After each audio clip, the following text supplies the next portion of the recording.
Bonjour à tous! Dans ce tutoriel, nous allons apprendre les règles à respecter pour réaliser un dessin d'observation.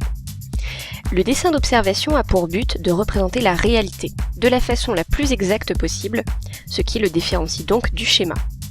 Dans un dessin d'observation, on doit donc respecter les formes et les proportions sans inventer ni supprimer d'éléments. Le dessin ne doit pas non plus comporter de couleurs. Avant toute chose, pour pouvoir réaliser un dessin d'observation, il faut se munir d'un crayon à papier, d'une gomme, d'un taille-crayon, d'une règle et bien sûr d'une feuille blanche. Dans certains cas, un microscope ou une loupe binoculaire peuvent être nécessaires. Tout le dessin doit être réalisé au crayon à papier, y compris les noms, prénoms, la date et la classe qui sont écrits en haut de la feuille. Le titre doit être court et informatif. Il présente l'objet dessiné et les conditions dans lesquelles il a été observé. Monté sur une goutte d'eau, coloré avec un produit, observé à l'œil nu au microscope, etc. Il est habituellement placé sous le dessin et il est toujours souligné. Dans le cas d'une observation à la loupe binoculaire ou au microscope, le grossissement utilisé pour l'observation est précisé. Le dessin doit d'abord être réalisé en traits fins pour réaliser la forme générale. Lorsque l'esquisse est satisfaisante, elle est ensuite repassée en traits plus forts et les détails sont ajoutés. Les lignes superflues sont alors gommées proprement et sans laisser de traces.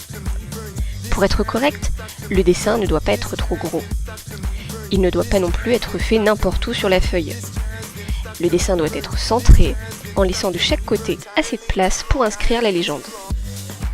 Pour réaliser cette légende, on ne doit pas uniquement tracer un trait. On trace une flèche, accompagnée du texte de la légende. Attention, les flèches ne doivent pas être réalisées à main levée. Tous les traits doivent être faits à la règle. Les flèches ne doivent pas non plus se croiser.